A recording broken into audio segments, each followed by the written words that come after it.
Doctor Baba Saheb Ambedkar open university.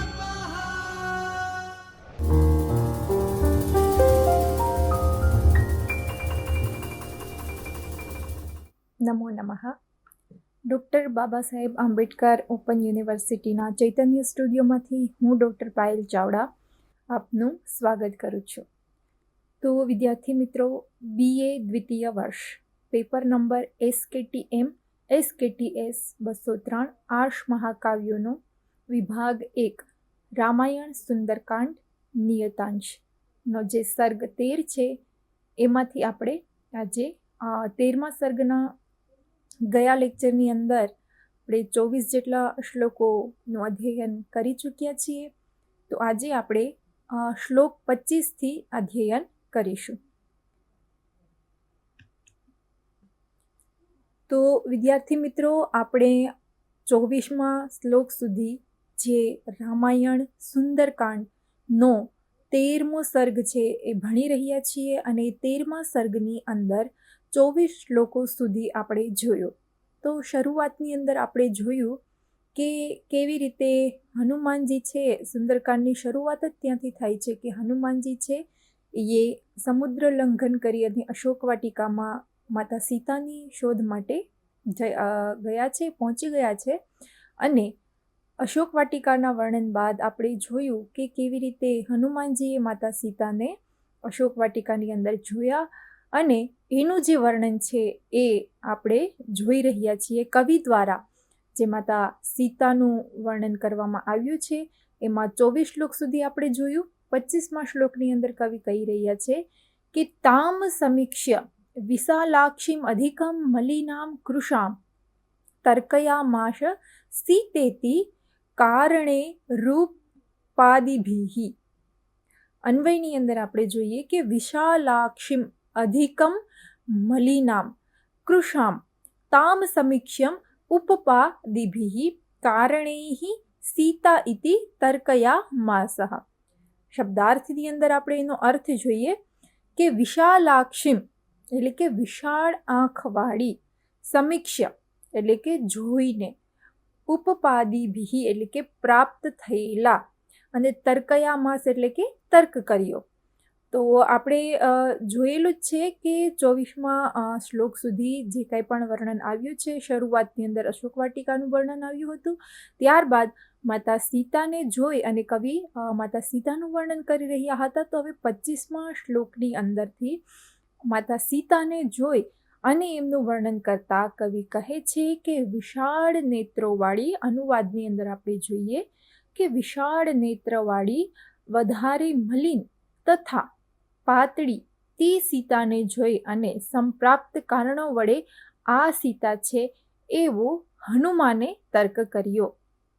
કે શરૂઆતની અંદર હનુમાનજી જ્યારે અશોક વાટિકાની અંદર પહોંચ્યા તો ત્યારે એમને ઓળખી ના શકતા, એટલા માટે થઈ અને એમણે અનુમાન દ્વારા માતા સીતાને ઓળખવાનો પ્રયત્ન કરી છે. પણ શરૂઆતની અંદર જ આપણે જોયું હતું કે કવિ કહી રહ્યા હતા કે માતા સીતાનો એટલું તેજ છે એના ચહેરા પર, એટલો તેજસ્વી એનો ચહેરો છે, વસ્ત્રો છે મલિન થઈ ગયા છે, છતાં એનો જે તેજસ્વી રૂપ છે એના દ્વારા હનુમાનજીએ માતા સીતાને ઓળખી લીધા હતા.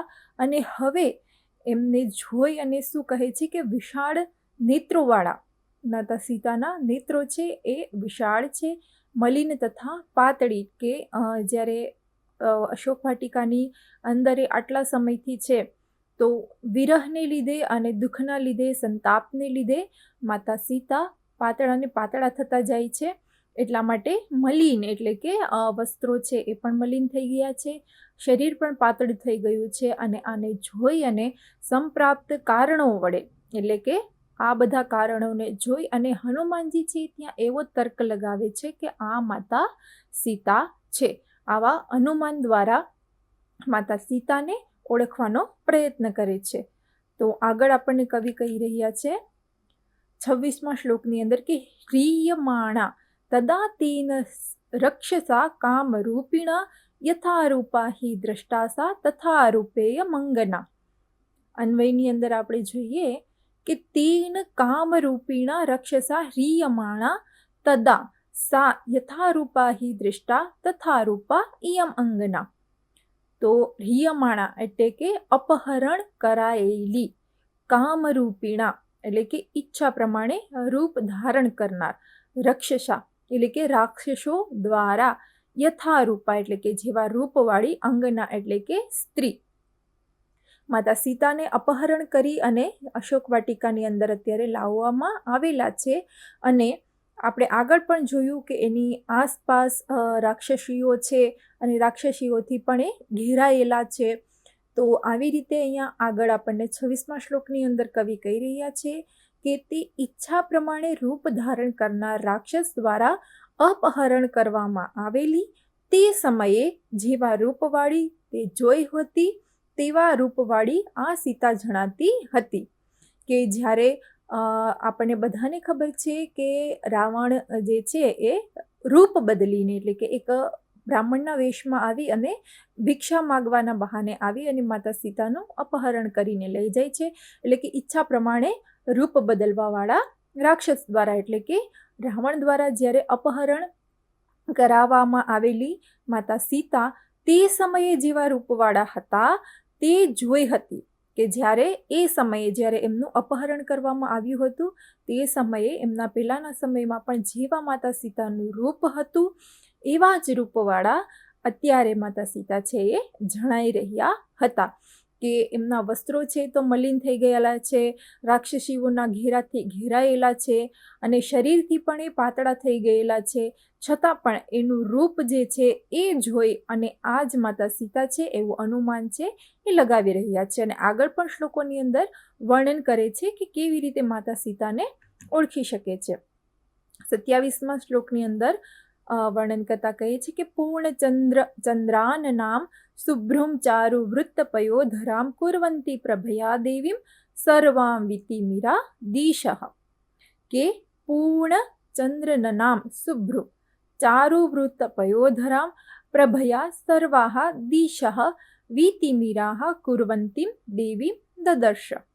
એટલે કે પૂર્ણ ચંદ્રાન નામ એટલે કે પૂર્ણ ચંદ્ર જેવા મુખવાળી, શુભ્રુમ એટલે કે સુંદર ભ્રમરવાળી, ચારુ વૃત્ત પયોધરામ એટલે કે સુંદર તથા ગોળ સ્તનવાળી, પ્રભયા એટલે કે પોતાના તેજથી, સર્વાદિશઃ એટલે કે બધી દિશાઓને, વિતિમિરાહ એટલે કે અંધકાર રહિત, કુર્વંતીમ દેવીમ કરનારી દેવી.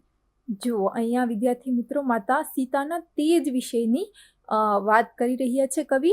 તો કવિ દ્વારા વર્ણન કરવામાં આવેલા આ શ્લોકનો અનુવાદ આપણે જોઈએ કે પૂર્ણચંદ્ર સમાન મુખવાળી, સુંદર ભ્રમરવાળી, સુંદર તથા ગોળ સ્તનવાળી, પોતાના તેજથી બધી દિશાઓને અંધકાર રહિત કરનારી દેવીને કોણે જોઈ? તો કે હનુમાને ત્યાં જોઈ.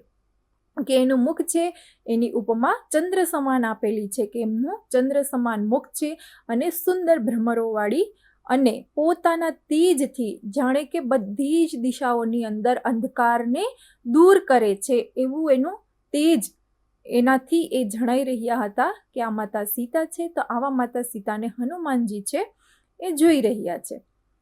ત્યારબાદ 28 નંબરના શ્લોકની અંદર આપણને કહે છે કે તામ નીલકેશી બિંબોષ્ટિમ સુમધ્યામ સુપ્રતિષ્ઠિતામ સીતામ પદ્મપલા સાક્ષી મંથસ્ય રતિમ યથા.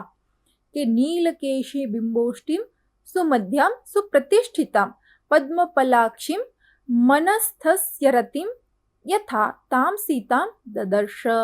શબ્દાર્થની અંદર જોઈએ કે નીલકેશી એટલે કે કૃષ્ણ કેશવાળી, બિંબોષ્ઠીમ એટલે કે બિંબ ફળ જેવા હોઠવાળી, સુમધ્યામ એટલે કે સુંદર કમરવાળી, પદ્મપલાક્ષીમ એટલે કે પદ્મપત્ર સમાન નેત્રવાળી અને મન્મથસ્ય એટલે કે કામદેવની. અહીંયા પણ વર્ણન કરી રહ્યા છે કવિ માતા સીતાનું અને એ વર્ણન કરતા કવિ જણાવી રહ્યા છે. અનુવાદની અંદર આપણે જોઈ શકીએ છીએ કે કૃષ્ણ કેશવાળી એટલે કે એકદમ એના કેશ છે કેવા હતા? તો કે એકદમ કૃષ્ણ એટલે કે કાળા, અને બિંબફળ જેવા એમના હોઠ વિશે કહી રહ્યા છે. સુંદર કમરવાળી કહી રહ્યા છે, એનું કમરથી પણ સુંદર હતા, સુપ્રતિષ્ઠિતમ, પદ્મપત્ર સમાન એમના નેત્ર છે અને કામદેવની રતિ જેવી તે સીતાને જોઈ રહ્યા છે. અહીંયા માતા સીતાના સૌંદર્ય વિશે વાત કરી રહ્યા છે કે એનું એટલું સૌંદર્ય, એનું એટલું રૂપ, એનું એટલું તેજ છે કે જાણે કામદેવના રતિ જેવા એ લાગી રહ્યા છે. તો આવા માતા સીતાને હનુમાનજી છે એ જોવે છે. આગળના શ્લોકની અંદર જોઈશું. અહીંયા સુધી આપણે અભ્યાસ કરીશું અને કવિ દ્વારા વર્ણિત માતા સીતાનું અને અશોક વાટિકાનું તથા હનુમાનજી જ્યારે પ્રવેશ કર્યો છે એ આખો પ્રસંગ ચાલી રહ્યો છે. તો આનો અભ્યાસ છે એ આપ કરતા રહેશો અને આગળનું જે શ્લોક છે એનો અભ્યાસ આપણે આગળના લેક્ચરની અંદર કરીશું. ધન્યવાદ. स्वाध्यायः